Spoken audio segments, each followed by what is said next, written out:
আলহামদুলিল্লাহ রাব্বিল আলামিন ওয়াসসালাতু ওয়াসসালামু আলা নবিয়িনা মুহাম্মদ ওয়া আলিহি ওয়া আসহাবিহি আজমাইন, আম্মা বাদ। সম্মানিত ভাই ও বন্ধুগণ, আজকে সংক্ষেপে আমরা কিছু কথা আর্জ করার ইরাদা রাখি ওযুর বিষয়ে। ওযুতে আমাদের যে সমস্ত ভুল ত্রুটিগুলো সচরাচর হয়ে থাকে সে বিষয়ে সামান্য কিছু কথা আর্জ করার ইরাদা রাখি। ওয়া মা তাওফীক ইল্লা বিল্লাহ। আমরা সকলেই কমবেশ জানি যে ওযু বা পবিত্রতা এটা হলো সালাতের চাবি। নবী সাল্লাল্লাহু আলাইহি ওয়াসাল্লামের সূরা আবু দাউদে বর্ণিত হাদিসে আসছে, তিনি বলেছেন মিফতাহুস সালাতি আত-তাহুর, সালাতের বা নামাজের চাবি হলো কি? পবিত্রতা বা ওযু। তো চাবি যদি ঠিক থাকে, পারফেক্ট হয়, তাহলে তালা খুলবে। আর যদি চাবি পারফেক্ট না হয়, ঠিক না হয়, তাহলে সেক্ষেত্রে তালা খুলবে না। ওই চাবি দিয়ে আপনি ঘরে প্রবেশ করতে পারবেন না। মনে করুন জান্নাত হলো আমার ঘর বা গন্তব্য, ঢুকতে হলে আমাকে সালাতের তালাটুকু খুলে ঢুকতে হবে, অর্থাৎ সালাত পড়ে ঢুকতে হবে, আর তার চাবি হলো পবিত্রতা। তাহলে পবিত্রতা চাবি, তার তালা হলো সালাহ, আর সালাহ পড়ে আমি ঢুকতে চাচ্ছি জান্নাতে। তাহলে আমার শেষ গন্তব্যে, অর্থাৎ আমি যে জায়গাটা যেতে চাচ্ছি সেই জায়গায় জান্নাতে যেতে হলে আমার সালাত ঠিক হতে হবে, আর সালাত ঠিক হতে হলে তার চাবি ঠিক থাকতে হবে। তালা ঠিক থাকতে হলে, তালা খুলতে হলে চাবি ঠিক থাকতে হবে। সেটা হলো কি? সালাত, তাহারাত বা পবিত্রতা। তো পবিত্রতার সবচাইতে কমন পবিত্রতা হলো ওযু। এই ওযুর বিষয়ে আমাদের বেশ কিছু ত্রুটি, বেশ কিছু ভুল ভ্রান্তি হয়ে থাকে। ওযুর যে ভুলগুলো হয়তো আপনিও করেন, আমরাও করছি প্রতিনিয়ত, কিন্তু জানি না। তো সেগুলো নিয়ে আমরা সংক্ষেপে আলোচনা করব। নবী সাল্লাল্লাহু আলাইহি ওয়াসাল্লাম বুখারী মুসলিমের হাদিসে আসছে, তিনি বলেছেন লা তুকবালু সালাতুন বিগাইরি তাহুরিন, পবিত্রতা ছাড়া কোনো সালাত কবুল হবে না। কোনো সালাত আল্লাহর কাছে অ্যাকসেপ্টেড, গ্রহণযোগ্য হবে না কি ছাড়া? তাহারাত ছাড়া, ওযু ছাড়া। অতএব এই ওযু এটা পূর্ণাঙ্গ হলে সালাত পূর্ণাঙ্গ হবে, সালাত পূর্ণাঙ্গ হলে জান্নাতে যাওয়া সহজ হবে ইনশাআল্লাহ। অতএব একটা আরেকটার সাথে সম্পর্ক যুক্ত বিধায় সবকিছুর আগে, সালাতেরও আগে আমাকে লক্ষ্য করা দরকার আমার ওযু বা তাহারাতটা কি হচ্ছে কিনা, ঠিকঠাক হচ্ছে কিনা। প্রিয় ভাইরা, ওযু দুই প্রকার। একটা হলো কোন রকম ওযু, আরেকটা হলো পূর্ণাঙ্গ ওযু। একটা হলো কোন রকম ওযু, আরেকটা হলো কি? পূর্ণাঙ্গ ওযু। পূর্ণাঙ্গ ওযু যেটা, এটাকে হাদিসের ভাষায় বলা হয়েছে ইসবাগুল ওযু। পূর্ণাঙ্গভাবে ওযু করা, এটাকে বলা হয়েছে ইসবাগুল ওযু, অর্থাৎ ওযুকে পরিপূর্ণভাবে করা। আরেকটা হলো যেন তেন ভাবে, কোন কোন রকম ভাবে ওযু সেরে ফেলা। আমরা সাধারণত সারাদিন যে ওযুটা করি, সারা জীবন যে ওযুটা করে আসছি, সেটা হলো যেন তেন ওযু বেশিরভাগ লোকের। ইল্লা মান রাহিমা রব্বি, হাতে গোনা কিছু লোক আমরা আছি যারা ইসবাগুল ওযুর যে নির্দেশ সেটা পালন করতে সক্ষম হয়েছি, অর্থাৎ ওযুটা পূর্ণাঙ্গ করতে পেরেছি। প্রিয় ভাই বন্ধুগণ, ইসবাগুল ওযু এর নির্দেশ নবী সাল্লাল্লাহু আলাইহি ওয়াসাল্লাম বিভিন্ন জায়গায় দিয়েছেন, বিভিন্ন জায়গায় বহু হাদিসে আসছে।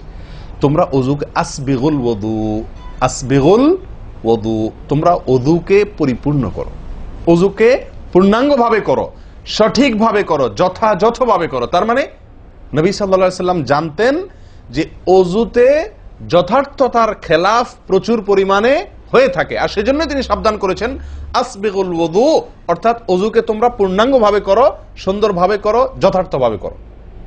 কথা কি বুঝাতে পারছি? যেহেতু ওযুর বিষয়ে আমাদের গাফলতি আছে বা গাফলতি থাকার কথা, সেই জন্য নবী সাল্লাল্লাহু আলাইহি ওয়াসাল্লাম আমাদেরকে বলেছেন ওযু করো, এটা না, বলেছেন আসবিগুল ওযু, অর্থাৎ আকমিলুল ওযু, ওযুকে পরিপূর্ণভাবে করো, সুন্দরভাবে করো, যথাযথভাবে করো। ওযুর যে ফজিলত, ওযুর যে ফজিলত মুসলিম বর্ণিত হাদিসে আসছে, নবী সাল্লাল্লাহু আলাইহি ওয়াসাল্লাম বলেছেন যে ব্যক্তি পরিপূর্ণভাবে ওযু করবে, পরিপূর্ণভাবে ওযু করবে, ভালোভাবে ওযু করবে, এবং ওযুর শেষে কালিমাতুশ শাহাদা যেটা আছে, আশহাদু আল্লা ইলাহা ইল্লাল্লাহু ওয়াহদাহু লা শারীকা লাহু ওয়া আশহাদু আন্না মুহাম্মাদান আবদুহু ওয়া রাসূলুহু, এই কালিমায়ে শাহাদা পাঠ করবে ওযুর শেষে, এই ব্যক্তির জন্য আল্লাহ সুবহানাহু ওয়া তাআলা জান্নাতের সমস্ত দুয়ার খুলে দিবেন। তাহলে আমরা বলতে পারি জান্নাতের 8 দুয়ারের সমস্ত দুয়ারের একটা রিমোট এখানে নবী সাল্লাল্লাহু আলাইহি ওয়াসাল্লাম আমাদেরকে বাতলে দিয়েছেন। একটি রিমোট, এই এক রিমোট টিপের সঙ্গে সঙ্গে 8 দরজা সব খুলে যাবে। সেটা হলো ওযুকে কি করা? পরিপূর্ণভাবে করা, সুন্দরভাবে করা, এবং এর শেষে, উজুর শেষে কালিমাতুশ শাহাদা পাঠ করে, আশহাদু আল্লা ইলাহা ইল্লাল্লাহু ওয়াহদাহু লা শারীকা লাহু ওয়া আশহাদু আন্না মুহাম্মাদান আবদুহু ওয়া রাসূলুহু। আপনি পাঠ করলেন, জান্নাতের সমস্ত দুয়ার এর রিমোট যেন টিপ দিলেন। এই তিনটা কাজ করলেন মানে কি? জান্নাতের 8 দরজার একটি কমন রিমোটে টিপ দিলেন আপনি, সবগুলো পটপট খুলে যাবে, যে কোনো দরজা দিয়ে আপনি জান্নাতে দাখিল হতে পারবেন ইনশাআল্লাহ। প্রিয় ভাইরা, তাহলে হাদিস থেকেও বোঝা গেল যে যে কোনো দরজা দিয়ে ঢুকতে হলে ওযুটা হইতে হবে পরিপূর্ণরূপে ওযু, ইসবাগুল ওযু। অতএব ওযু আমার পরিপূর্ণ হচ্ছে কিনা এই বিষয়টা একটু যাচাই করা দরকার, কি দরকার না? প্রিয় ভাইরা, নবী সাল্লাল্লাহু আলাইহি ওয়াসাল্লাম সূরা আবু দাউদের এক হাদিসে বলেছেন, ইন্নাহা লা তাতিম্মু সালাতু আহাদিকুম হাত্তা ইউসবিগাল ওযুআ কামা আমারাহুল্লাহ। তোমাদের কারোর সালাত ততক্ষণ পর্যন্ত পরিপূর্ণ হবে না, সালাত ততক্ষণ পর্যন্ত সুন্দর হবে না, পূর্ণাঙ্গ হবে না, সালাতে পূর্ণতা আসবে না, যতক্ষণ না তোমরা ওযুকে ঠিক আল্লাহ যেভাবে করতে নির্দেশ করেছেন ওইভাবে পরিপূর্ণভাবে না করো। আল্লাহ সুবহানাহু ওয়া তাআলা যেভাবে ওযু করতে বলেছেন ওইভাবে পরিপূর্ণ রূপে ওযু না করা পর্যন্ত তোমাদের সালাত পূর্ণতা পাবে না। তাহলে সালাতের পূর্ণতা পাওয়ার জন্য ওযুটি হইতে হবে, ওযু না শুধু। আমরা জানি যে সালাতের জন্য ওযু করতে হয় না, ওযু করলেই শুধু সালাতের পূর্ণতা আসবে না, ওযুটা হইতে হবে আল্লাহ যেভাবে নির্দেশ করেছেন সেভাবে, যথাযথ উপায়ে এবং সঠিকভাবে। প্রিয় ভাইরা, এখন আসি আমরা ওযুতে কি ভুলগুলো আমাদের এমন হয় যেগুলো কারণে আমাদের ওযুর পূর্ণতা নষ্ট হতে পারে। তার ভিতরে 1 নম্বরের ভুল হলো, যেটি আমাদের হয়ে থাকে ওযুর ক্ষেত্রে অনেকেরই, সেটা হলো বিসমিল্লাহ পাঠ না করা। ওযুর শুরুতে কি পাঠ করতে হয়? বিসমিল্লাহ। আপনি যখন হাত ধুয়ে ওযু শুরু করবেন, 2 হাতের কবজি 2 হাতে ওযু শুরু করবেন না, প্রথম কাজ, তার আগে আপনি কি করবেন? বিসমিল্লাহ। বিসমিল্লাহ বলে হাত ধুয়ে তারপর ওযু শুরু করবেন। বহু লোক আছি আমরা ওযুখানায় ওই গল্প করতেছি, আড্ডা মারতেছি, কথাবার্তা বলতেছি, এই বলতে বলতে ওযু শুরু করে দিছি, তাহলে বিসমিল্লাহ কখন পড়তেছি? বিসমিল্লাহটা অনেক সময় অমনোযোগিতার কারণে, অবহেলার কারণে, অন্যমনস্কতার কারণে বিসমিল্লাহটা অনেক সময় আমরা বলতে ভুলে যাই। অথচ এই বিসমিল্লাহ পাঠ করা ওযু শুরুতে অনেক বিশেষজ্ঞ আলেমের মতে ফরজ। অনেকে বলেন বিসমিল্লাহ পাঠ না করলে ওযুই হবে না, আপনি যদি ভুলে বাদ দেন ওযু হলো না। যদিও সংখ্যাগরিষ্ঠ ওলামাদের মতে এটা না, তাদের মতে বিসমিল্লাহ পাঠ করা এটা ওযুর সুন্নাহ। এটা হলো ওযুর কি? সুন্নাহ। এটা আপনি যদি বিসমিল্লাহ বলে যদি ওযু শুরু করেন তাহলে ওযুটার ভিতরে পূর্ণাঙ্গতা আসলো। ওযুটার ভিতরে কি আসলো? পূর্ণাঙ্গতা আসলো। ওযুটার ভিতরে ওযুটা আপনার হৃষ্টপুষ্ট হলো। এই ওযুতে ইনশাআল্লাহ আপনার সালাত পূর্ণাঙ্গ হবে, যে সালাত আপনাকে জান্নাতে নিয়ে যাবে ইনশাআল্লাহ। তাহলে ওযুর শুরুতে একটা প্রাথমিক ভুল হলো বিসমিল্লাহ ভালো করে না পাঠ করা। নবী সাল্লাল্লাহু আলাইহি ওয়াসাল্লাম বলেছেন, ইবনে মাজাহ হাদিস, লা ওযুআ লিমান লাম ইয়াযকুর ইসমাল্লাহি আলাইহি। ওই ব্যক্তির ওযু হবে না, হাদিসটি সহিহ। নবী সাল্লাল্লাহু আলাইহি ওয়াসাল্লাম বলেছেন, ওই ব্যক্তির ওযু হবে না যে ব্যক্তি ওযুর শুরুতে আল্লাহর নাম নেয় নাই, বিসমিল্লাহ বলেনি। এখন ওযু হবে না বলা হয়েছে। এই হবে না বলতে হাদিস বিশেষজ্ঞ ওলামা ইকরাম এবং ফুকাহা ইকরাম বলেন, এখানে হবে না বলতে ওযুর ওই প্রাণ হলো না, ওযু পূর্ণাঙ্গ হলো না, ওযুটা যেভাবে হওয়া দরকার ছিল সেভাবে হলো না। কোন রকম হয়ে গেল মার্শাল হাল, সালাত আদায় হয়ে গেল, দায়িত্ব খালাস হয়ে গেল, কিন্তু এটা যেভাবে আল্লাহ সুবহানাহু ওয়া তাআলা চাচ্ছেন, নবী সাল্লাল্লাহু আলাইহি ওয়াসাল্লাম চাচ্ছেন, যেভাবে ওযুর নির্দেশ আসছে সেভাবে হলো না। যদি আমি বিসমিল্লাহ পাঠ না করি, তাহলে বোঝা গেল ওযু করার সময় আপনি কারোর সাথে কথা বলছেন, খোশ গল্প করছেন, মোবাইলে আলাপ করছেন, অন্য কোনো ব্যস্ততায় আছেন, অন্য কোনো ধ্যানে আছেন, ওই অবস্থায় হাত ধুয়ে ওযু শুরু করে দিলেন, বিসমিল্লাহ পাঠ করলেন না। এটা হলো একটা ত্রুটি। এই ত্রুটি আমাদের হয় কিনা মাঝে মধ্যে? অনেকে তো আছেন নিয়মিতই করেন না, অনেকে আছেন করেন কিন্তু ওই যে অন্য মানুষ হয়ে গেলে হাত ধুয়ে শুরু করে দিয়েছেন আর বিসমিল্লাহ আর বলেন নাই। তাহলে আপনি যে কোনো কাজের শুরুতে বিসমিল্লাহ বললেন কি না বললেন সেটা এত বেশি গুরুত্বপূর্ণ না, যত বেশি গুরুত্বপূর্ণ ওযুর শুরুতে বিসমিল্লাহ পাঠ করা, কারণ এটার জন্য পৃথক নির্দেশ এসেছে। এমনি তো একটা কমন নির্দেশ আছে, নবী সাল্লাল্লাহু আলাইহি ওয়াসাল্লাম বলেছেন, কুল্লু আমরিন জিবারিন লাম ইউবদা বিবিসমিল্লাহ ফাহুয়া আবতার ওয়া ফি রিওয়ায়াতিন ফাহুয়া আকতা। যে কোনো গুরুত্বপূর্ণ কাজ আল্লাহর নাম দিয়ে শুরু না করলে সেটা অপূর্ণাঙ্গ থাকে, কাজটা অর্ধেক থাকে, অর্ধেকা থাকে, অপূর্ণাঙ্গ থাকে, পূর্ণাঙ্গতা আসে না যে কোনো ভালো কাজ। কিন্তু ওযুর বিষয়ে নবী সাল্লাল্লাহু আলাইহি ওয়াসাল্লামের আলাদা নির্দেশ আছে, ওযু হয় না এমন কথা তিনি বলেছেন। তাহলে বোঝা গেল ওযুর শুরুতে বিসমিল্লাহ পাঠের পরে আমাদের সাবধান হতে হবে। এখন একটা সমস্যা হলো, আমরা আজকাল বেশিরভাগ লোক ওযু করি হলো টয়লেটের মধ্যে, আর টয়লেটের মধ্যে আল্লাহর নাম নেওয়া নিষেধ, ঠিক না ঠিক? টয়লেটের মধ্যে আল্লাহর নাম নেওয়া নিষেধ, জায়েজ নাই। তাহলে আমাদের ওযু যদি টয়লেটে আপনার বাথরুমের ভেতরে যে কি করি অজু করি, তাহলে আমি বিসমিল্লাহ বলতে পারবো না, কারণ আল্লাহর নাম নেওয়া বাথরুমে নিষেধ, টয়লেটে নিষেধ। আবার বিসমিল্লাহ না বললে আমার অজুটাও পূর্ণাঙ্গ হচ্ছে না, তাহলে আমি করবোটা কি? বলেন, সমাধানের পথ কি? কি করব? কি নিষেধাজ্ঞা অমান্য করে বিসমিল্লাহ বলবো, নাকি আপনার বিসমিল্লাহ ছেড়ে দেব? তাতে তো অজু আবার পূর্ণাঙ্গ হবে না, দুইটাই সমস্যা না? এই জন্য উত্তম এবং সবচেয়ে ভালো হলো অজুটা বাহির করার চেষ্টা করবেন। বেশিরভাগ জায়গাতে, সব জায়গাতে কম বেশ, বাথরুম টয়লেটের ভেতরে যদি বেসিন থাকে তো বাইরেও টেপ বা বেসিনের ব্যবস্থা থাকে, থাকে না থাকে না? বিশেষ করে বাসা বাড়িতে অথবা অফিস আদালতে দেখা যায় যে ওই টয়লেটে অনেক সময় আমরা কি করে ফেলি, অজু করে ফেলি। এটা উচিত না, এটা একটা ভুল আমাদের। অজু আমরা করব বাহিরে। কেন? কারণ টয়লেটে অজু করতে গেলে আল্লাহর নাম নিতে হচ্ছে, আর আল্লাহর নাম নেওয়া নিষেধ। সেখানে আমি আল্লাহর নাম নিতেও পারছি না, আর নাও নিতে পারছি না। যদি নেই তাহলে আল্লাহর নাম নিয়ে গুনাহ করছি টয়লেটে, আর যদি না নেই তাহলে আমার অজুটা অপূর্ণাঙ্গ থেকে যাচ্ছে। ঠিক না ঠিক? এই জন্য আমরা উত্তম হলো অজু করব কোথায়? বাইরে এসে যে কোনো টেপে। কথা কি বুঝাতে পারছি? বাইরে এসে একান্ত যদি কখনো আপনি বাধ্য হয়ে যান, বাইরে ভিড় নাই, ব্যবস্থা, সেটা ভিন্ন কথা। আর বাসা বাড়িতে যদি এরকম কোনো বাসা বাড়িতে যে বাইরে কোনো সিস্টেম নাই, আপনার নিজের বাসা না, আপনি ঠিক করতে পারতেছেন না, তো কমপক্ষে বেসিন এবং আপনার টয়লেটের কমোডের মাঝখানে কি দিব? একটা পর্দা বা ওয়াল কোনো কিছু দিয়ে নিব ইনশাআল্লাহ। কথা বুঝতে পারছি ভাই? আল্লাহ তাআলা আমাদের সকলকে এই বিষয়টি লক্ষ্য করার তৌফিক দান করেন। তাহলে ভাই আমরা বিসমিল্লাহ পাঠ করব অজু শুরুতে, লক্ষ্য করব ইনশাআল্লাহ, যাতে করে অজু শুরুতে বিসমিল্লাহ পাঠে ভুল না হয়। মনে থাকবে তো ইনশাআল্লাহ? আল্লাহ আমাদের তৌফিক দান করেন। দ্বিতীয় যে ভুলটি হয় ভাই, 100-99 জনের বলবো, তার চেয়ে বেশি হতে পারে, হাজারের ভিতরে 10 জন মানুষের হয় কিনা আমার সন্দেহ আছে এই কাজটা সঠিকভাবে করতে পারি না। সেটা হলো অজুর সময় মিসওয়াক করা। অজুর সময় কি করা ভাই? মিসওয়াক করা। এটি এত গুরুত্বপূর্ণ সুন্নাত যে নবী সাল্লাল্লাহু আলাইহি ওয়াসাল্লাম বলেছেন, বুখারীর হাদিস, লাউলা আন আশুক্কা আলা উম্মতি লা আমারতুহুম বিসওয়াকি ইনদা কুল্লি ওযু। বুখারীর হাদিস। নবী সাল্লাল্লাহু আলাইহি ওয়াসাল্লাম বলেন, আমার উম্মতের জন্য যদি কঠিন না হতো, তাদের জন্য কষ্টের কারণ না হতো, তাহলে আমি তাদেরকে বাধ্যতামূলক করে দিতাম, ফরজ করে দিতাম কি? প্রত্যেক অজুর সময় মিসওয়াক করা। প্রত্যেক অজুর সময় মিসওয়াক করা, এটা বাধ্যতা করে দিতাম যদি তাদের কষ্টের কারণ। কারণ বাধ্যতামূলক করে দিলে তখন এটা তাদের জন্য, প্রতি ওয়াক্তে মিসওয়াক করাটা তাদের জন্য বাধ্যতামূলক হয়ে গেলে এটা ছাড়া অজু হতো না, তখন তারা বিপদে পড়ে যেত, বেশি কষ্ট হয়ে যেত। অজুতে যদি এখন মনে করেন 10টা 15টা 20টা ফরজ নবী সাল্লাল্লাহু আলাইহি ওয়াসাল্লাম ঠিক করে দিন, তাহলে 20টা 15টা 20টা 25টা ফরজ আদায় করে অজু করা একটু কষ্ট হয়ে যেত না? 5 বার দৈনিক একটু আমাদের জন্য ঝামেলা হয়ে যেত কিনা? নবী সাল্লাল্লাহু আলাইহি ওয়াসাল্লাম সেদিকে লক্ষ্য করে আমাদেরকে কি করলেন না? সহজ করে দিলেন, অর্থাৎ ফরজ করলেন না। তার মানে কি করলেন?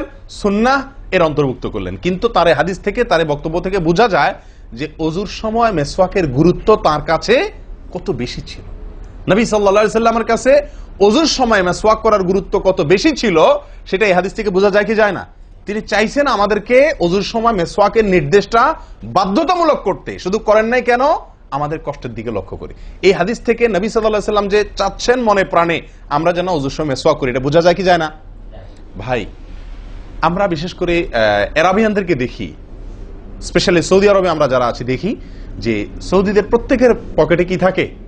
মিসওয়াক থাকে, এবং তারা সারাক্ষণ মিসওয়াক করে। এটা যেমন আমার দাঁতের মাড়ির জন্য উপকারী, ন্যাচারাল আপনার রস, মিসওয়াকের রস কর যেটা আসে, বিশেষ করে তিতা জাতীয় হলে আরো বেশি ভালো হয়। এটা আমাদের দাঁতের জন্য যেমন উপকার হয়, তেমনি ভাবে দাঁতকে পরিষ্কার রাখে, দবদবা রাখে, দুর্গন্ধ দূর করে, অনেক দুনিয়াবী উপকারিতা আছে। আর এর পাশাপাশি আপনি যতবার মিসওয়াক করছেন ততবার নবী সাল্লাল্লাহু আলাইহি ওয়াসাল্লামের এই আদেশটি আপনার পালন হচ্ছে। ওযুটা, বিশেষ করে ওযুর সময় মিসওয়াক করলে আপনার ওযুটা কি হচ্ছে? যেই ওযুতে তালা খুলবে সুন্দরভাবে এবং আপনি জান্নাত পর্যন্ত যেতে পারবেন, সে ওযু হবে যদি আপনি তাতে কি করতে পারেন? ওযুর মধ্যে সময় মিসওয়াক করতে পারেন।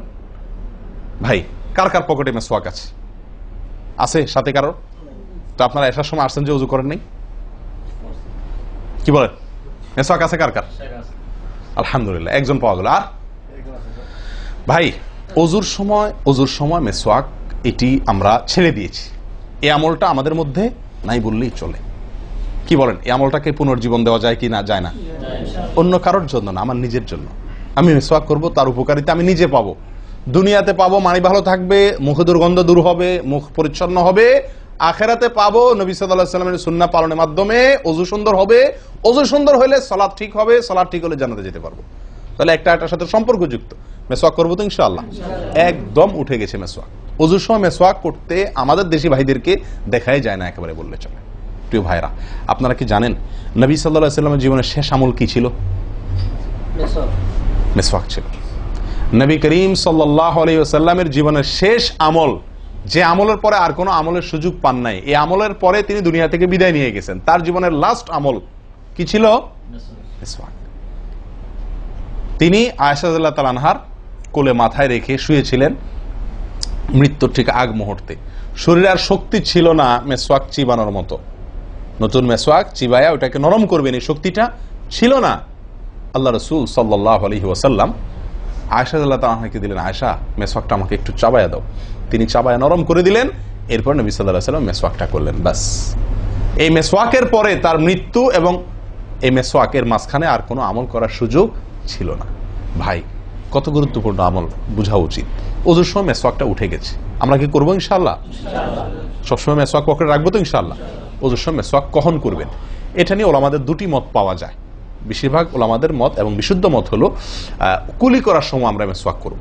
কুলি করার সময় আপনি বিসমিল্লাহ বলে হাত ধুলেন, এরপরে কুলি করলেন। মেসওয়াক করতে হবে এভাবে, সোজাসুজি, উপরে নিচে না, পাশাপাশি, ঠিক আছে? মেসওয়াক দিয়ে এভাবে আপনি খুব বেশি সময় করা দরকার না, একটা ঘষা দেন উপরে মাড়িতে, আরেকটা ঘষা দেন নিচের দাঁতে দিয়ে এবার একবার কুলি করে ফেলান, ঠিক আছে? আবার মেসওয়াক দিয়ে একটা ঘষা দেন, আবার একটা ঘষা দেন, আবার কুলি করে ফেলেন। এভাবে 3 বার মেসওয়াক করেন, 3 বার কুলি করেন, বাস সুন্নাত আদায় হয়ে গেল। কথা কি বুঝাতে পারছি? আল্লাহ তাআলা আমাদের সকলকে তৌফিক দান করেন। প্রিয় ভাইরা, তাহলে ওযুর মধ্যে আমাদের যে খুঁতগুলো আছে আমি সেগুলো ধরা দেওয়ার চেষ্টা করছি। একটা বড় খুঁত, যে খুঁত থেকে আমরা বেশিরভাগ লোকই মুক্ত নই, সেটি হলো মেসওয়াক বিহীন ওযু। লক্ষ্য করবো তো ইনশাআল্লাহ? আল্লাহ আমাদেরকে আমলের তৌফিক দান করেন।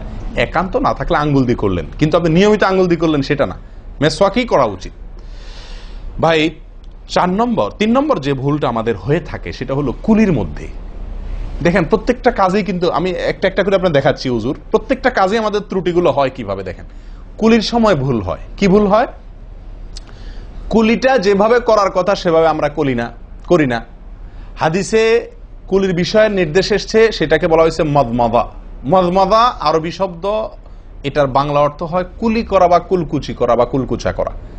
এই কুলি বা কুলকুচা এটা হলো মুখের ভিতরে আপনি হাতের কষে করে পানি নিয়ে মুখে নাড়বেন, এরপরে ফেলবেন, আবার হাতে নিবেন, কিছু সময় নাড়বেন, 1 সেকেন্ড হোক 2 সেকেন্ড হোক, এরপরে ফেলবেন।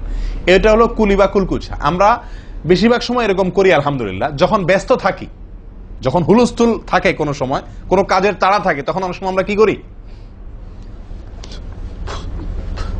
হয় কি না হয় না? মুখে নিলাম আর ঢাললাম, মুখে নিলাম আর ঢাললাম।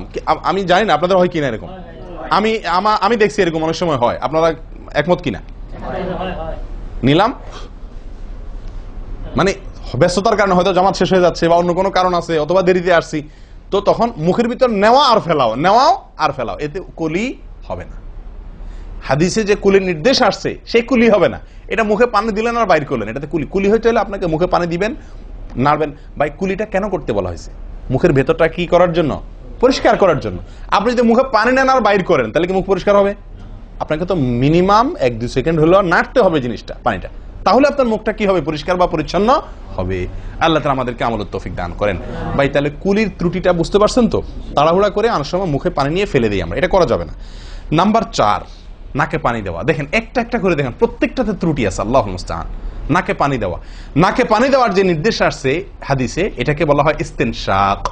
ইস্তেনশাক, ইস্তেনশাক আরবি ব্যাকরণ অনুযায়ী এটা বাবে ইস্তিফআলের মাসদার বা ক্রিয়ামূল, যেটার মধ্যে এক্সট্রা ভাবে টানা, আকর্ষণ করার অর্থ যার মর্মের ভিতরে আছে। তো ইস্তেনশাক শব্দের মূল অর্থ হলো পানি টানা, নাকে পানি টানা। আমরা নাকে পানি টানি না, দেইও না। ধান খেতে পানি দেওয়া হয়, আর লাল শাকের খেতে পানি ছিটানো হয়, ঠিক না? ঠিক। লাল শাক বা মূলার শাকের খেতে পানি ছিটানো হয়, আর ধান খাত বেশিরভাগ ইরি ধান ইত্যাদি এই সমস্ত ধান খেতে পানি দেওয়া হয়। তাহলে দেওয়া আর ছিটানো বেশ কম আছে কি নাই? একটা হলো দেওয়া, একটা হলো ছিটানো, আর একটা হলো টানা। টানা হলো এ ক্লাসের অজুতে নাকে পানি টানবেন, বি ক্লাসের অজুতে নাকে পানি দিবেন, থার্ড ক্লাসের অজুতে নাকে পানি ছিটাবেন। আমি কি বুঝাতে পারছি? তো আমরা বেশিরভাগ লোক থার্ড ক্লাসের অজু, সারা জীবন থার্ড ক্লাসের অজু করি। আপনি থার্ড ক্লাসের অজু করে আপনি জান্নাতে যাবেন? ফার্স্ট ক্লাসে থাকেও তো যাইতে কঠিন হয়ে যায়। আপনি থার্ড ক্লাসের অজু করে কিভাবে আপনি সালাতের ইয়ে খুলবেন, তালা খুলবেন, কিভাবে আপনি জান্নাতে যাবেন? অতএব ভাই, এই নাকে পানি দেওয়ার বিষয়ে সাবধান থাকতে হবে। দেখুন, নিয়ম হলো আপনি হাতের কোষে পানি নিয়ে নাকে ধরলেন, নাকে ধরে হালকা কি করবেন? টান দিবেন, হালকা টান দিবেন, হালকা টান। কারণ একটু জোরে টান হয়ে গেলে সেটা কি হয়ে যাবে? নাকের তালু তো উঠবে, আপনার কষ্টের কারণ হবে। শরীয়ত আপনাকে কষ্ট দিতে চায় না, শরীয়ত আপনাকে কষ্ট দিতে চায় না। আল্লাহ সুবহানাহু ওয়া তাআলা চান না আমরা কোনো কষ্টে নিপতিত হই। অতএব আমি এমন জোরে টান দেবো না যে নাকের তালু তো উঠে, কিন্তু হালকা একটু টান দেবো যাতে করে অন্তত সামান্য একটু ভেতরে পানিটা যায়। নাকে পানি দেওয়ার উদ্দেশ্য আর কুলি করার উদ্দেশ্য এক। নাকে পানি দেওয়ার উদ্দেশ্য হলো নাকের ভেতরের যে ময়লাগুলা, ধারে কাছে যে ময়লাগুলো আছে, এগুলো যেন পরিষ্কার হয়ে যায়। আল্লাহর দরবারে দাঁড়াবো পরিচ্ছন্ন হয়ে, পবিত্র হয়ে। হ্যাঁ, এই জন্য নাকে পানি দেওয়ার নির্দেশ আছে। এখন আপনি যদি নাকে পানি কোষ নিয়ে ধরে একটু হালকা টান দেন, তাহলে ভিতরে কিছুটা পানি যাবে কি যাবে না? এটা আপনাকে করতে হবে। নাম্বার 2, এটা যদি আপনি করতে কষ্ট হয়, টান দিলে, আপনি আস্তে টান দিলেও উপরে উঠে যায়, তো দরকার নেই। তাহলে আপনি কি করেন? নাকে পানি দেন। নাকে পানি কিভাবে দিবেন? নাকটাকে অন্তত পানির মধ্যে কি করে রাখেন? চুবাই রাখেন, 1 সেকেন্ড চুবাই রাখেন, কিছু দূর পানি যাবে কিনা। আমি কি বুঝাতে পারছি? আমরা অনেকে বিশেষ করে আমি দেখছি ওযু করার সময় নাকে পানি ছিটান। কিভাবে পানি ছিটান? ওই যে কষে করে পানি নিয়ে, লক্ষ্য করছেন আপনারা? এভাবে নিয়ে এরকম মারে পানিটা, এরকম মারলে সেটা কি হলো? ছিটানো হলো। হাদিসে যে ইস্তেনশাকের কথা বলা হয়েছে সেটা হলো না। আপনি সারা জীবন ওযু করলেন, অথচ আপনার কখনো নাকে পানি দেওয়ার সুন্নাহটি আদায় হলো না। সারা জীবন, আজীবন আপনার ওযুটি হয়ে গেল সুন্নাহ ছাড়া। আমি কি বুঝাতে পারছি? অতি প্রিয় ভাই বন্ধুগণ, এই বিষয়টা খুব লক্ষ্য রাখতে হবে যে নাকে পানি দেওয়ার ক্ষেত্রে আমাদের ত্রুটি হয়, পানিটা ভেতরে যায় না। অনেক সময় আমরা ছিটা দেই, বা অনেক সময় দিলেও কোন রকম দিয়েই ছেড়ে দিই। দিয়ে ছেড়ে দিলে তো হবে না, আপনার ভেতরে অন্তত যতদূর সম্ভব ততদূর পানিটা, এই নরম অংশটা তত নিতে হবে, আপনি উপরে উঠানোর দরকার নেই। আমি কি বুঝাতে পারছি? এটা একটা ত্রুটি হয় ওযুর ক্ষেত্রে। দেখুন ওযুটা পূর্ণাঙ্গভাবে কি হচ্ছে না, কত ভাবে দেখেন। প্রিয় ভাইরা, এটা গেল একটা ভুল ইস্তেনশাকের বিষয়। এই বিষয়ে নবী সাল্লাল্লাহু আলাইহি ওয়াসাল্লাম একটা আলাদা নির্দেশ আছে দেখেন, যাতে আমরা নাকে পানি দেওয়াটা ভালোভাবে করি। উনি হয়তো জানতেন বা দেখছেন যে মানুষ নাকে পানি দেওয়াতে গাফলতি করে, ত্রুটি করে, ওই যে ছিটাছিটির কাজ করে।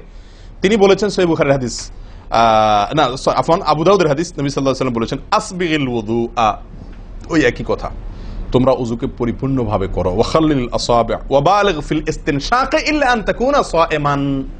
নাকে পানি দেওয়ার সময় খুব ভালোভাবে নাকে পানি দিবা তোমরা। যদি তুমি রোজাদার হও তাহলে ভিন্ন কথা, তাহলে খুব বেশি ভালো করে নাকে পানি দিতে যেও না, কারণ তখন পানি উপরের দিকে উঠে গলা হয়ে তোমার পেটে যেতে পারে, রোজা ভঙ্গ হতে পারে। আমি কি বুঝাতে পারছি? তাহলে আপনি নাকে পানি দিবেন, কিন্তু আপনি কি করবেন না, রোজাদার হলে তখন শুধুমাত্র ভালোভাবে নাকে পানি দিতে পারবেন না। আর এছাড়া অন্য সময় কি করবেন? নাকে পানি দেওয়ার ক্ষেত্রে ভালোভাবে দিতে বলা হয়েছে। ভালোভাবে দেওয়ার মানে কি? ছিটাইলে হবে? কোন রকম দিলে হবে? টান দিবেন, না পারলে অন্তত যতটুকু সম্ভব নাক চুবায়া আপনি ভেতরে পানিটা কিছু দূর হলেও নেওয়ার চেষ্টা করবেন। লক্ষ্য রাখবেন তো ইনশাআল্লাহ। আল্লাহ আমাদেরকে সকলকে আমলের তৌফিক দান করেন। প্রিয় ভাইয়েরা, তাহলে নবী সাল্লাল্লাহু আলাইহি ওয়াসাল্লামের নির্দেশ আছে আলাদা, যে তোমরা নাকে পানি দেওয়ার ব্যাপারে কি করবে? ভালোভাবে নাকে পানি দিবে। আল্লাহ আমাদেরকে আমলের তৌফিক দান করেন। আরেকটি ভুল ভাই, নাকে পানি দেওয়া একটা আমল, নাক ঝাড়া আরেকটা আমল। নাকে পানি দেওয়া এটা একটা নির্দেশ, আর নাক ঝাড়া আরেকটা নির্দেশ। আমি কি বুঝাতে পারছি?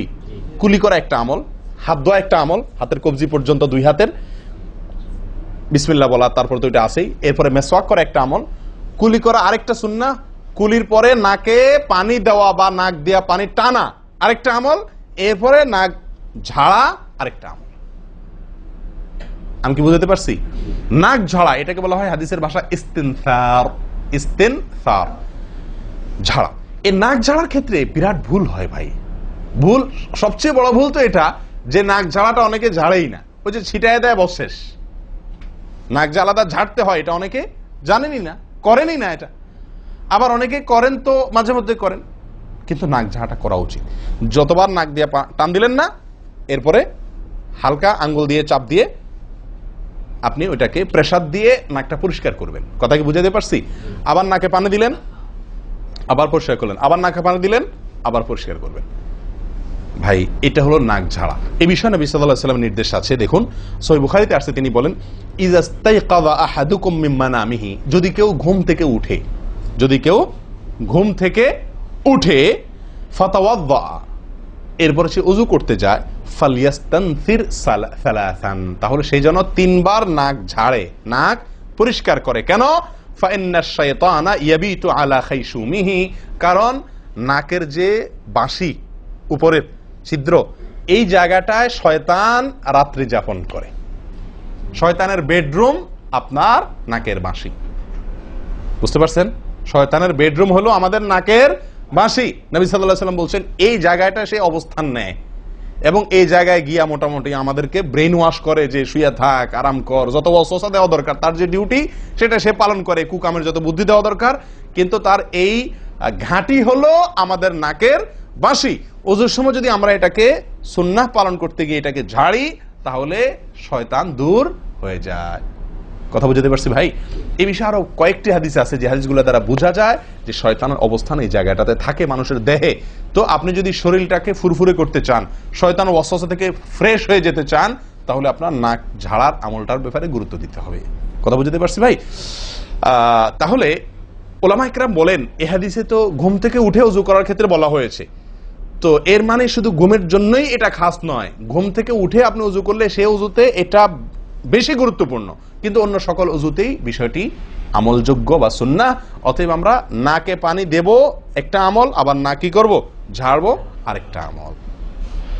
ভাই এরপরে আসি আরেকটি গুরুত্বপূর্ণ আমল যেটি হয় না, বা আরেকটি ত্রুটি ওযুতে, সেটি হলো আঙ্গুল খেলাল না করা। ওযুতে কি না করা? আঙ্গুল খেলাল না করা। আঙ্গুল খেলাল হলো হাত এবং পায়ের আঙ্গুলের যে চিপাগুলো আছে, এই চিপাগুলোতে পানি পৌঁছানোর জন্য, পানি পৌঁছানোটা নিশ্চিত করার জন্য কি করতে হবে? এক হাতের আঙ্গুলকে অন্য হাতের আঙ্গুলের চিপায় ঢুকায়া এভাবে কি করতে হবে? একটু হালকা নাড়তে হবে, যাতে করে জায়গাটাতে চিপাটাতে পানি গেছে এটা কারণ এই চিপাগুলোতে পানি নাও যেতে পারে শুকিয়ে থাকার কারণে। তা আপনি যদি একটু নাড়া দেন পানির ভিজা আঙ্গুল দিয়া, তাহলে ইনশাআল্লাহ ওখানে পানি পৌঁছানোটা মোটামুটি নিশ্চিত হয়ে যাবে। ঠিক না? ঠিক।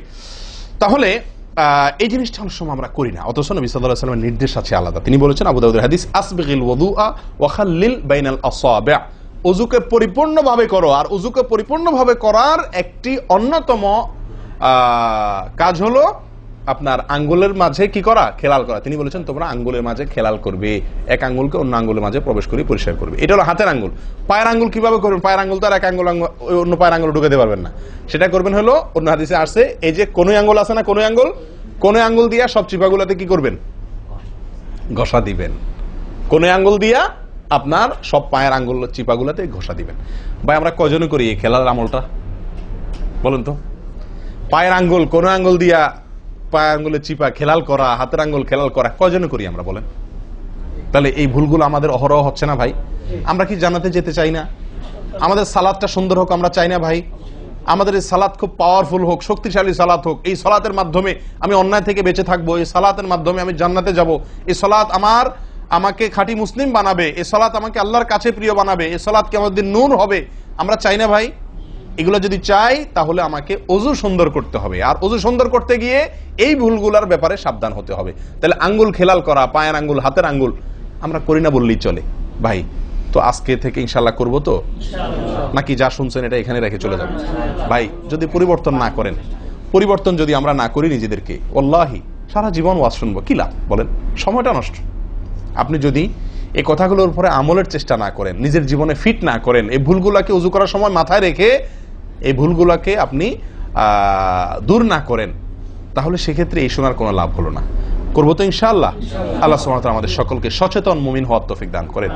সচেতন মুমিনের পরিচয় হলো মুমিন তার প্রত্যেকটা ভুলকে শিখবে, সংশোধন করবে, শিখবে, সংশোধন করবে।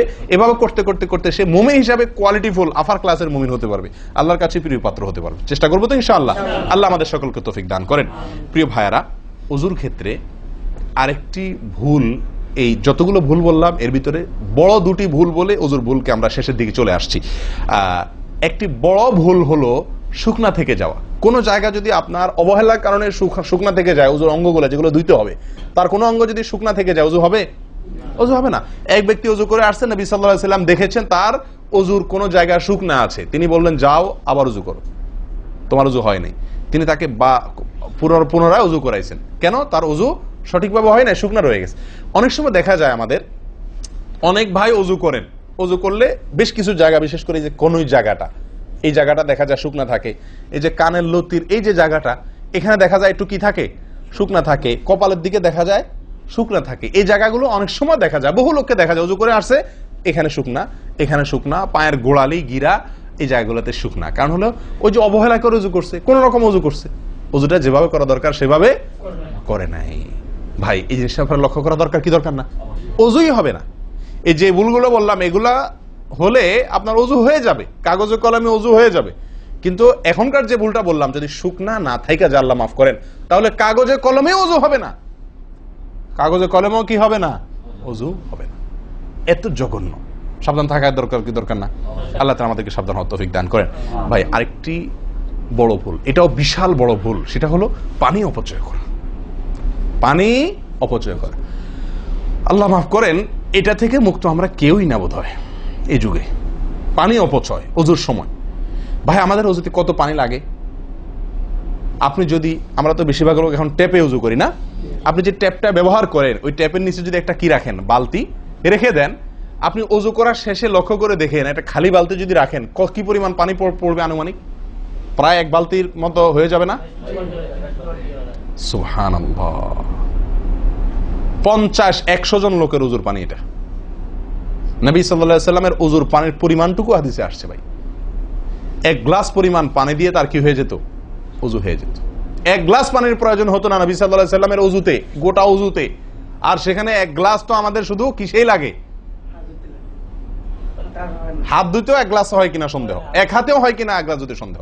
ভাই হাসির বিষয় না, এটা খুব জঘন্য অপরাধ, জঘন্য অপরাধ।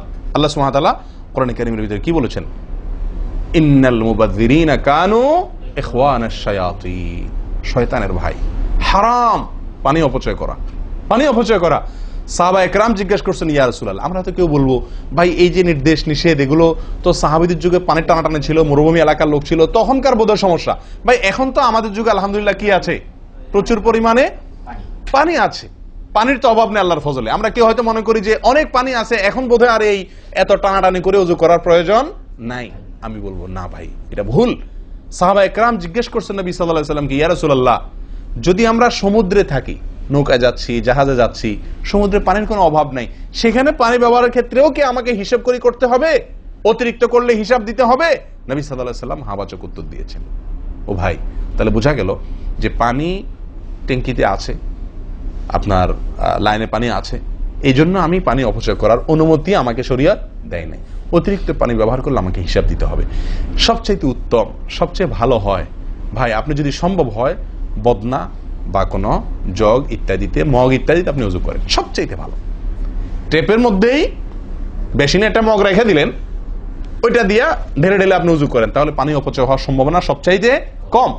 ট্যাপ ছেড়ে দিয়ে যে আমরা ওযু করি, আমরা যেভাবে ওযু করার কথা বলছি, এই যে মেসওয়াক করতে হবে, এরপরে কুলি করতে হবে, নাকে পানি দিতে হবে, আবার নাক ঝাড়তে হবে, এই কাজগুলো করতে একটা গ্যাপ হয় না, গ্যাপ। এই গ্যাপের সময় যদি আপনি টেপে ওযু করতেই হয়, তাহলে গ্যাপের সময় টেপ বন্ধ করতে হবে। আমি কি বুঝতে পারছি? গ্যাপের সময় টেপ বন্ধ করে এরপর আপনি মেসওয়াক করেন, টেপ বন্ধ করে এরপর আপনি নাক ঝাড়েন। আপনি টেপের পানি পড়তেছে, এদিকে আপনি অন্য কাজ করতেছেন, তাহলে এটা অপচয়ের গুনাহ হয়ে যায়। ভাই আমি ওযু করছি ইবাদত করার জন্য, ওযু করছি আল্লাহ সুবহানাহু ওয়া তাআলাকে সন্তুষ্ট করার জন্য, আবার কাজ যেটা করতেছি ওযুর মধ্যে পানি অপচয় করে, সেটা হলো শয়তানের ভাইয়ের কাজ, শয়তানের কাজ। তাহলে শয়তানের কাজ করে আল্লাহকে খুশি করা যাবে? ভাই এই ওযুতে আল্লাহকে খুশি করা যাবে? এই ওযুতে আল্লাহ সন্তুষ্ট হবেন? ওযু করলে নবী সাল্লাল্লাহু আলাইহি ওয়াসাল্লাম বলেছেন, দিনে 5 বার ওযু করলে, একটা মানুষ 5 বার গোসল করলে যেরকম তার শরীরে ময়লা থাকে না, একটা মানুষ দিনে 5 বার 5 ওয়াক্ত সালাতের জন্য ওযু করলে ওই লোকের অন্তরে বা ওই লোকের ভিতরে গুনাহ থাকে না, আল্লাহ তাকে গুনাহ থেকে পরিচ্ছন্ন করে দেন, পবিত্র করে দেন, ধুয়ে পরিষ্কার করে দেন 5 বার ওযু করার মাধ্যমে।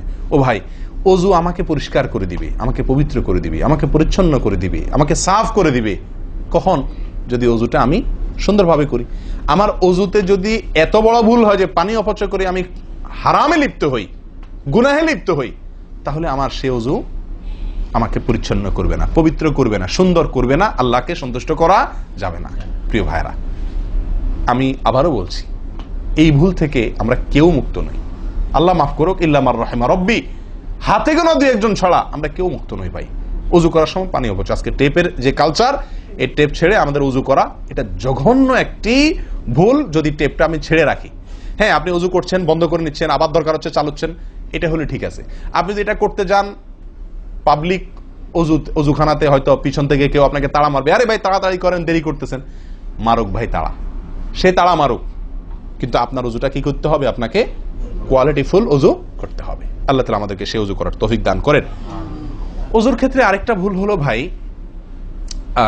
চাপাচাপি করে উজু করা, উজু ধরে রাখা, চাপাচাপি করে উজু ধরে রাখা, এই ভুলটা প্রচুর পরিমাণ হয়, বিশেষ করে শীতের দিনে। গরমের দিনে আলহামদুলিল্লাহ ওয়াজ করার দরকার হয় না, মনে না মানে উজু দরকার না হলে উজু করি আমরা, ঠিক আছে না, বিশেষ করে মরুভূমি এলাকাতে, গরমের জায়গাতে।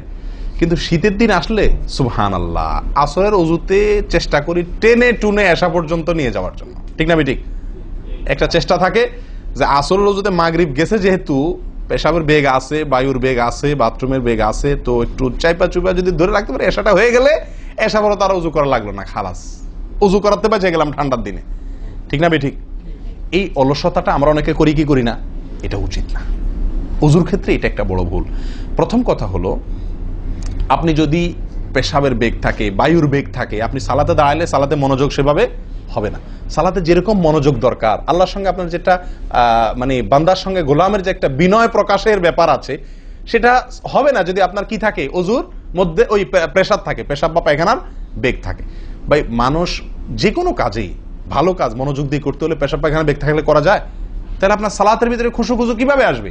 আপনার সালাত, যে সালাত আপনাকে সফলতা এনে দিবে, যে সালাত আপনাকে জান্নাত পর্যন্ত নিয়ে যাবে, সেই সালাতের জন্য তো খুশু খুশু দরকার, আপনার মনোযোগ দরকার, আপনার স্থিরতা দরকার। স্থিরতা তো আসবে না যদি আপনার মন থাকে টয়লেটে। আপনি আছেন মসজিদে, দেহ আছে মসজিদে, মনটা আছে টয়লেটে, তাহলে তো সালাত পূর্ণাঙ্গ হবে না। এই জন্য ভাই চাপা চাপি করে অজু ধরে রাখা, এটা অজুর ক্ষেত্রে আরেকটা বড় ভুল, এটা করা যাবে না। যারা চাপাচাপি করে অজু ধরে না রেখে অজু ছুটতেছে, ছেড়ে দেয়, এরপরে যা উজু করে আসে, এদের জন্য বিশাল বড় পুরস্কার আছে, বিশাল বড় পুরস্কার, একটি নয়, তিনটি পুরস্কার। নবী সাল্লাল্লাহু আলাইহি ওয়াসাল্লাম বলছেন, মুসলিমের হাদিস, আলা আদুল্লুকুম মা ইয়ামহুল্লাহু বিহিল খাতায়া ওয়া ইয়ারফাউ বিহিদ দারাজাত।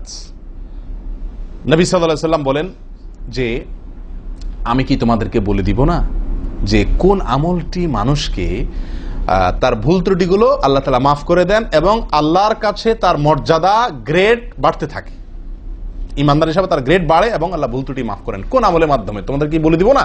সাহাবা ইকরাম বললেন, বালা ইয়া রাসূলুল্লাহ, হ্যাঁ ইয়া রাসূলুল্লাহ, আপনি বলে দিন। তখন নবী সাল্লাল্লাহু আলাইহি ওয়াসাল্লাম বললেন, ইসবাগুল wudu'i আলাল মাকারিহ, ইসবাগুল wudu'i আলাল মাকারিহ।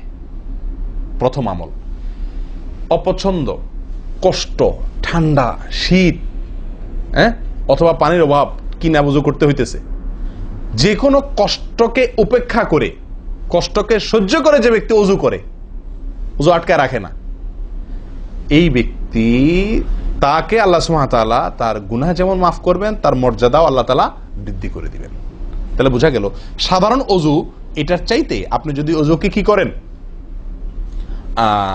আপনি যদি ওযুকে, কষ্টকে উপেক্ষা করে ওযু করেন, চাপাচাপি করে ওযু ধরে না রাখেন, ছেড়ে দেন, আবার ওযু করে আসেন, ফ্রেশ হয়ে আসেন, নামাজটা পড়েন, তাহলে ইনশাআল্লাহ আপনি দুটি পুরস্কার আল্লাহ তাআলার কাছ থেকে পাচ্ছেন। এক হলো গুনাহ মাফ, আর একটা হলো মর্যাদা বৃদ্ধি। আল্লাহ তাআলা আমাদের সকলকে ওযুর ভুল ত্রুটিগুলোকে কভার করে এগুলো থেকে পরিচ্ছন্ন থেকে, এই ভুলগুলো থেকে মুক্ত থেকে আল্লাহ তাআলা আমাদের সকলকে ওযু করার তৌফিক দান করেন। ওযু ভঙ্গের কারণের ব্যাপারে কয়েকটা আমাদের ভুল ধারণা আছে। যেমন অনেকে মনে করেন যে সিগারেট খাইলে, বিড়ি খাইলে ওযু যায়। অনেকে প্রশ্ন করেন, বিড়ি খাইলে, সিগারেট খাইলে ওযু যায় কিনা? কি বলেন আপনারা, কি বলেন, ওযু যায়? বিড়ি সিগারেট খাইলে? আপনাদের এখানে যায় ওযু? না, আমাদের এখানে যায় না, আমাদের এখানে ওযু যায় না ভাই। বিড়ি বা সিগারেট খাইলে ওযু যাবে না। ওযু যাওয়ার সাথে বিড়ি বা সিগারেটের সম্পর্ক না, ধূমপানের সাথে ওযু যাওয়ার সম্পর্ক না। তাহলে আপনারা কেউ বলবেন, তাহলে হুজুর, তাহলে তো বিষয়টা, তাহলে বোঝা গেল ধূমপানটা তাহলে এত বড় কিছু না। আপনি যেরকম সোজা করে দিলেন যে ধূমপান করলে কি যাবে না, ওযু যাবে না। আমরা তো জানতাম এটা মারাত্মক কোনো বড় অপরাধ, এটা করলে ওযু যাবে, আপনি বলতেছেন ওযু যাবে না, তাহলে তো বোধহয় এটা ছোট অপরাধ না ভাই। ওযু যাবে না তো আমল যাবে, ঈমান যাবে। ওযু গেলে তো কোনো ব্যাপার ছিল না, ওযু যাওয়া কোনো দোষের কিছু ভাই। একজনের ওযু আছে, তার বায়ু আসছে, ওযু গেল। একজনের ওযু আছে, পেশাব করলে ওযু চলে গেছে, তার কোনো দোষ করছে সে? আপনারা বুঝেন না আমার কথা? ওযু চলে গেলে সেটা কি দোষের কিছু? তাহলে এটা তো আমার বড় কিছু না, দোষের কিছু না। বিড়ি খাইলে, সিগারেট খাইলে ওযু যাবে না তো, ওযু যাওয়া তো দোষের কিছু না। এর চেয়ে বড়টা যাবে, তাকওয়া যাবে। কি যাবে? তাকওয়া ছুটে যাবে, মুত্তাকির খাতা থেকে নাম কাটা যাবে। বুঝেন না কথা? নেক আমলদারের খাতা থেকে নাম কেটে যাবে, গুনাহগার হবে, গুনাহে লিপ্ত হলো সে। ওযু ভাঙলে তো দোষের কিছু হতো না, ভুল তেমন কোনো ক্ষতির কিছু হতো না, কিন্তু তার চাইতে বড় ক্ষতি হবে। কিন্তু ওযু ভাঙবে না বলে তাহলে কি সিগারেট খায় ডাইরেক্ট মসজিদে চলে আসবো? না, সেটা জায়েজ নাই। সিগারেট যদি খান, এই বদ অভ্যাস যদি থাকে, হারামে লিপ্ত হওয়ার অভ্যাস থাকে, আল্লাহ হেফাজত করুক, সবাইকে ফিরে আসার তৌফিক দান করুক। কমের পক্ষে মুখকে ভালো করে ফ্রেশ করে, পরিষ্কার করে, ব্রাশ করে, মেসওয়াক করে, দুর্গন্ধ দূর করে তারপর মসজিদে আসবেন। কথা বুঝে আসছে? যাতে অন্য মানুষ কষ্ট না পায়। অনেকে মনে করেন হাঁটুর উপরে কাপড় উঠলে ওযু ভেঙে যায়, ঠিক না? ঠিক। আপনারা কি বলেন? আপনাদের দেশে ওযু ভাঙেনি? আপনাদের এখানে ভাঙে? আচ্ছা, ভাঙতে পারে। কোন কোন এলাকাতে হাঁটুর উপরে ওযু কাপড় উঠলে কি করে? ওযু ভাঙে।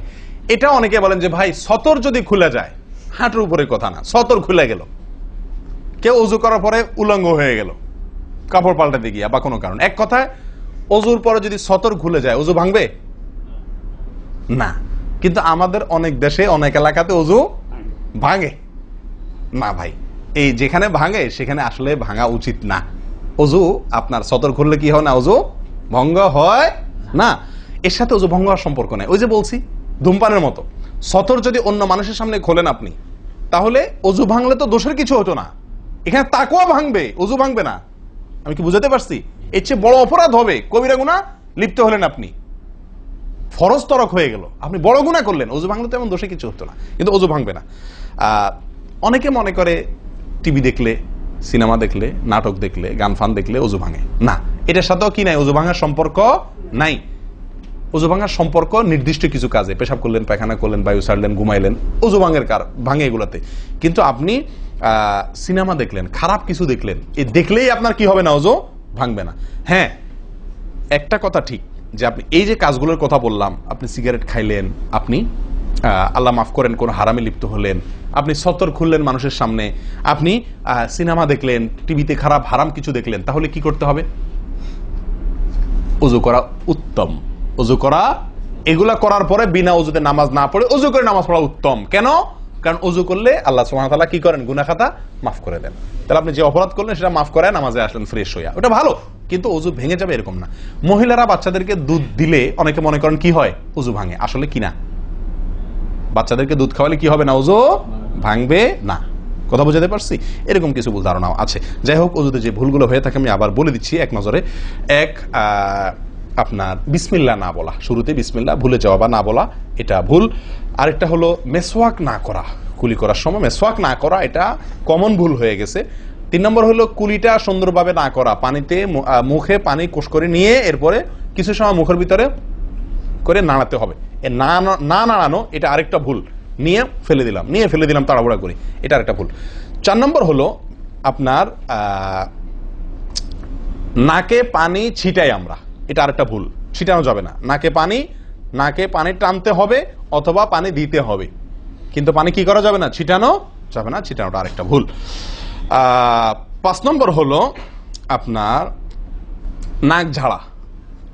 নাকে পানি দেওয়ার পরে কি করতে হয়? নাক ঝাড়তে হয়। আবার দেখেন ডানে বামে লোকজন দেখে ঝাড়েন, বিশেষ করে উজুখানাতে যদি করেন উল্টাপাল্টা, আপনার নাক ঝাড়া মার খায়েন না, তখন আমার কথা বলেন না, আমার যে মৌলভী সবার ওয়াজ শুনে আমি মার খাইছি। দেখেন, নাক ঝাড়ার সময় দেখে শোনা, আশপাশে দেখে নিজের নিয়ন্ত্রণে রেখে নাক ঝাড়বেন, কিন্তু ঝাড়তে হবে। ঝাড়াটা একটা সুন্নাহ আমল, এটি বিলুপ্ত হওয়ার পথে।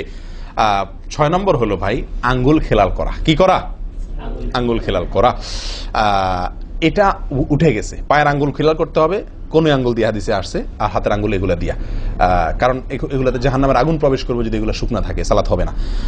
এরপর আসি 7 নম্বর ভুল হলো আপনার সালাতের মধ্যে, এই ওযুর মধ্যে কোন অঙ্গ শুকনা থেকে যায়, বিশেষ করে গিরা। নবী সাল্লাল্লাহু আলাইহি ওয়াসাল্লাম বলেছেন ওয়াইলুল লিল আকাব মিনান নার, তোমরা পায়ের গিরা গোড়ালি এগুলোকে জাহান্নামের আগুন থেকে বাঁচাবা, অর্থাৎ এগুলোতে ভালো করে পানি পৌঁছানোর জন্য।